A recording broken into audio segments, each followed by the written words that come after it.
Hello friends, आपका स्वागत है हमारे यूट्यूब चैनल स्टडी मित्र में। हम लोग भारतीय संविधान के क्रमिक विकास को पढ़ रहे हैं, जिसमें हम लोगों ने पिछली वीडियो में पढ़ा था कि भारत शासन अधिनियम 1909, जिसे भारत परिषद अधिनियम 1909 भी कहा जाता है या मार्ले मिंटो सुधार, तो ये जो आया था तो इसके आने के कारण क्या थे, आखिर क्यों जरूरी हुआ कि मार्ले मिंटो सुधार किया गया। इन सब बातों को हम लोगों ने पढ़ा था। आज हम लोग पढ़ने वाले हैं कि जो सुधार हुआ तो इसमें भारतीयों के लिए क्या सुधार हुआ, भारतीयों को क्या मिला इससे, इन सब बातों को हम लोग आज देखेंगे। तो सबसे पहले देखते हैं कि केंद्र तथा प्रांतीय विधान परिषद के आकार तथा शक्ति में वृद्धि की गई। किस प्रकार से वृद्धि की गई देखते हैं कि प्रांतों में सरकारी सदस्यों का बहुमत समाप्त कर दिया गया, परंतु केंद्रीय विधान परिषद में सरकारी सदस्यों का बहुमत अभी था। मतलब जो प्रांत थे वहां पर तो सरकार के द्वारा कहा गया कि अब हम वहां उससे अब हमें कोई मतलब नहीं है, वहां पर आप जिस प्रकार से शासन करना चाहते हैं कीजिए, लेकिन देख सकते हैं कि क्या केंद्रीय विधान परिषद पर अभी भी उनका ही कब्जा था। मतलब सरकारी विधान परिषद में अभी भी कौन थे, सरकारी सदस्य ही थे, उनका बहुमत क्या था, अधिक था। तो जब बहुमत अधिक था तो बात भी किनका होगा, सरकार का ही होगा। तो जब बहुमत में है कोई भी काम करना होगा तो बहुमत किसके पास है, तो सरकार के पास है। मतलब कि नाम, बस नाम किया गया कि हम आपको अपने मन से शासन करने के लिए दिए दे रहे हैं, लेकिन वास्तव में क्या था कि शासन किसके द्वारा किया जाएगा, सरकार के द्वारा ही किया जाएगा। और उस समय सरकार किसकी थी, तो ब्रिटेन। तो, तो इसको हम लोग देखते हैं, जैसे आप देख रहे हैं कि केंद्रीय विधान परिषद, तो केंद्रीय विधान परिषद में कुल कितने सदस्य किए गए, 69। इससे पहले क्या थे, इससे पहले कितने सदस्य हुआ करते थे, 60 हुआ करते थे। लेकिन जब ये मार्ले मिंटो सुधार हुआ तब इसमें 60 की जगह 69 सदस्य किए गए। थोड़ा सदस्यों को बढ़ाया गया, जैसे आप देख सकते हैं आकार तथा शक्ति में क्या की गई, वृद्धि की गई। नाम के लिए वृद्धि करी, लेकिन वास्तव में सारा का सारा अधिकार इनके पास था, सरकार के पास ही था। तो जो केंद्रीय विधान परिषद था उसमें सरकारी सदस्य कितने थे, 37, और गैर सरकारी सदस्य कितने थे, 32। अब इसमें देखिएगा कुल कितने सदस्य थे, 69, जिसमें से 37 किसके थे, सरकार के थे, और 32 गैर सरकारी। अब इसमें फिर से देखिए जो सरकारी थे उसमें 9 पदेन सदस्य होते थे और 28 मनोनीत किए जाते थे, किसके द्वारा, सरकार के द्वारा। जबकि जो गैर सरकारी सदस्य थे उनमें उसमें भी 5 सदस्यों को मनोनीत किया जाता था, किसके द्वारा, सरकार के द्वारा। तो सरकार के द्वारा ही 5 सदस्यों को मनोनीत किया जाता था, किसमें, तो गैर सरकारी सदस्यों में। अब जब सरकार है तो जब सदस्यों को चुनेगी तो अपने सदस्यों को चुनेगी, तो इसलिए अगर आप देखना चाहें तो कुल सरकार का जो कुल सदस्य हो गया, कुल कितने सदस्य हो गए, कुल 42 सदस्य। तो कुल कितने थे, 69 सदस्य। 69 में सरकार के कितने हो गए, 42 सदस्य, और जो गैर सरकारी हुए वे कितने हो गए, 27। मतलब अब भी अगर आप देखिए तो बहुमत किसके पास है, सरकार के पास है।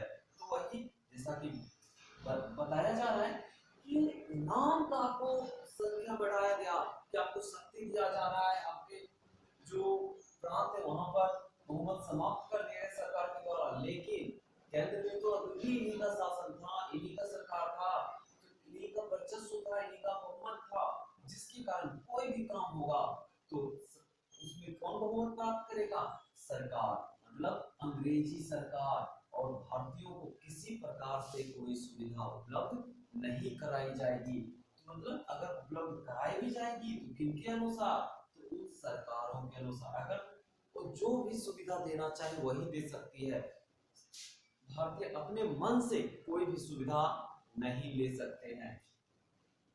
अब आगे बढ़ते हैं, तो आगे जो भारतीयों को सुविधा दिया गया था उसमें से है बजट पर बहस करने का अधिकार। अगर बजट पेश किया जाता है तो उस पर भारतीय भी बहस कर सकते थे। लेकिन इससे पहले क्या था, इससे पहले भारतीयों को इस पर बहस करने का किसी भी प्रकार का कोई भी अधिकार नहीं था। तो अगला है पूरक प्रश्न पूछने का अधिकार। पूरक प्रश्न पूछने का अधिकार था, लेकिन इसमें भी एक बात कहा गया था, पूरक प्रश्न पूछ सकते हैं, लेकिन जो विदेशी मामले होंगे और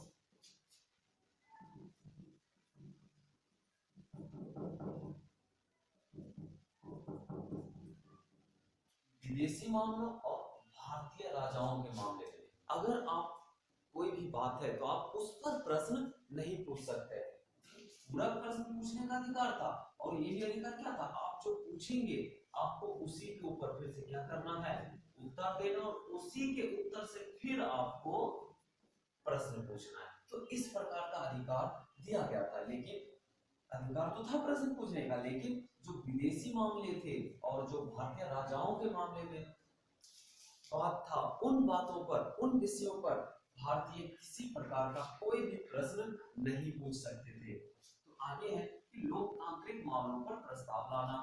तो ये अधिकार दिया गया भारतीयों को कि जो लोकतांत्रिक मामले, लोकतांत्रिक मामले या सार्वजनिक मामले, उन पर अगर आपकी कोई राय है, अगर कोई बात है, तो आप उन पर अपना प्रस्ताव पेश कर सकते हैं। आगे कुछ मामलों में वोटिंग का भी अधिकार दिया गया। इससे पहले भारतीयों को किसी प्रकार का वोटिंग का अधिकार नहीं था। कहां, तो केंद्रीय परिषद में, लेकिन उसके बाद कुछ वोटिंग का भी अधिकार दिया गया। आगे है कि मुस्लिम के लिए पृथक निर्वाचन, मतलब जो मुस्लिम था उनको पृथक निर्वाचन दिया गया, या फिर हम लोग कह सकते हैं एक प्रकार का उन्हें विशेष प्रकार का आरक्षण प्रदान किया गया। ये आरक्षण कैसे प्रदान किया गया, तो आइए इसको देखते हैं। देखिए, तो अगर आरक्षण की बात की जाए, आरक्षण अभी भी है, लेकिन उस समय जो आरक्षण किया गया, आरक्षण दिया गया मुस्लिमों को, किस प्रकार से अलग था, इसको समझिए। तो अगर हम वर्तमान में बात करें, अगर वर्तमान आरक्षण की बात करें,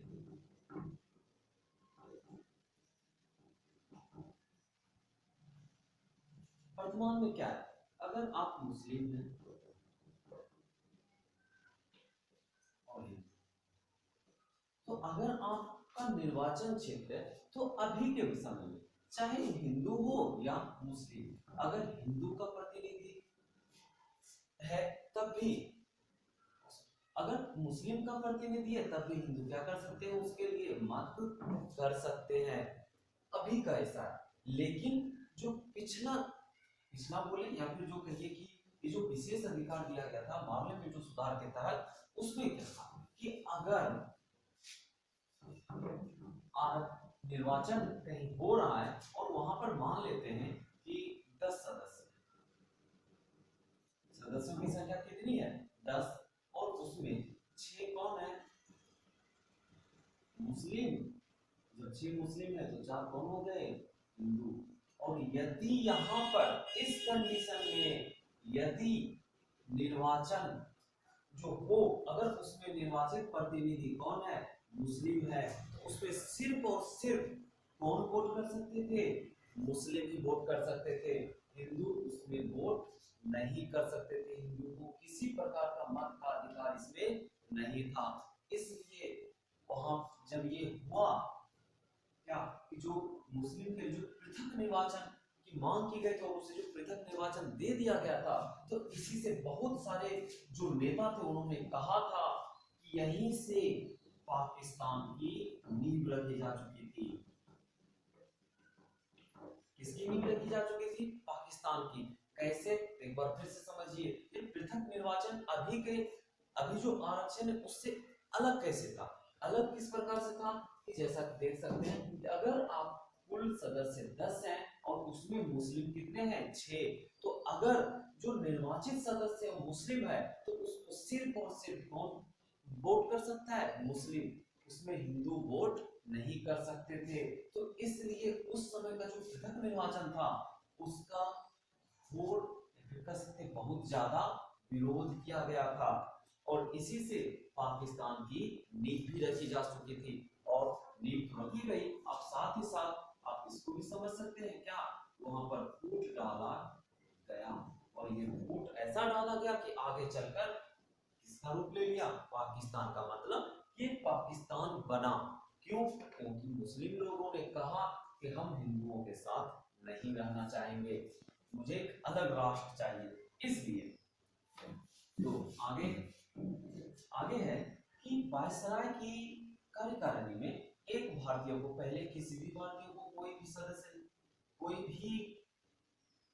सदस्यता नहीं मिली थी, किसमें? वायसराय की कार्यकारिणी में। लेकिन जब ये सुधार आया तो उसमें वायसराय की कार्यकारिणी में एक भारतीय को अवश्य शामिल किया जाना था, और जिसमें सबसे पहले जो भारतीय थी जिसे शामिल किया गया था वायसराय की कार्यकारिणी में, कौन थे? सत्येंद्र प्रसाद सिन्हा। तो सबसे पहले भारतीय जिसे वायसराय की कार्यकारिणी में शामिल किया गया कौन थे? सत्येंद्र प्रसाद सिन्हा। और जो आगे है कि भारत सचिव के कार्यकारिणी में भी 2 भारतीयों को शामिल किया जाना जरूरी था।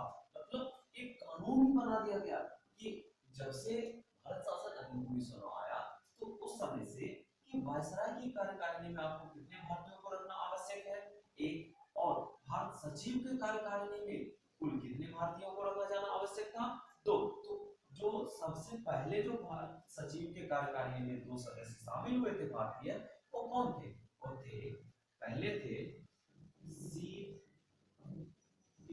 गुप्ता और दूसरे थे सैयद हसन गिलरानी। ये 2 सदस्य थे जो पहली बार भारत सचिव के कार्यकारिणी में शामिल किए गए थे। इससे पहले किसी भी भारतीयों को ना ही वायसराय के कार्यकारिणी में शामिल किया गया था और ना ही भारत सचिव के कार्यकारिणी में। तो ये सभी बदलाव किए गए, ये सभी सुविधा दी गई थी इसके बाद भारतीयों को। लेकिन जैसा कि आप लोगों ने देखा, इससे ही वोट डालो का जो भावना था साफ तौर पर आपको दिखा होगा कि अंग्रेजों ने किस प्रकार से हिंदू और मुस्लिमों में वोट डाला। क्या करके? तो मुस्लिमों के लिए पृथक निर्वाचन देगा, जिससे मुस्लिम तो खुश हो गए, लेकिन जो समझदार नेता थे उन्हें समझ आ गया था कि ये अभी ऐसा कर रहा है, लेकिन आगे चलकर ये क्या करने वाला है, आगे चलकर ये बहुत बड़ा काम करने वाला है। तो जो समझ गए थे उनके लिए इसका जो प्रभाव था इस अधिनियम का, जो सोच रहे थे सिर्फ नजदीक का देख रहे थे, तो उन्हें लगा कि चलो भाई इससे भारतीयों को कुछ सुविधा दी गई है, कुछ अधिकार मिल रहे। लेकिन जो दूर का सोच रहे थे, जो भविष्य को देख रहे थे, उन्होंने कहा कि ये जो एक्ट आया है, ये जो अधिनियम है, ये अधिनियम बहुत ज्यादा भारतीयों के लिए गंदा है, खराब है, भारतीयों को ले डूबेगा। और किस प्रकार से ले डूबा? आपने देखा कि इसी से ही भारत पाकिस्तान की नींव रखी गई थी। और कुछ नेताओं ने कहा, जिसमें से महात्मा गांधी थे। तो महात्मा गांधी, जिसको सभी लोग जानते हैं, महात्मा गांधी को राष्ट्रपिता भी कहते हैं, तो इन्होंने कहा था कि ये जो एक्ट है ना, ये क्या कर रहा है, ये विष के दांत को बो रहा है, ये विष के दांत को बो रहा है। मतलब अभी तो आपको अच्छा लग रहा है, लेकिन जैसे जैसे समय आगे बढ़ेगा आपको इसके दुष्परिणामों को झेलना पड़ेगा। तो ये था हम लोगों का मामले में सुधार या भारत शासन अधिनियम या भारत परिषद अधिनियम 1909। तो आज हम लोगों ने इसके बारे में देखा। मिलते हैं अगले वीडियो में एक अगले टॉपिक के साथ। तब तक के लिए धन्यवाद। जय हिंद।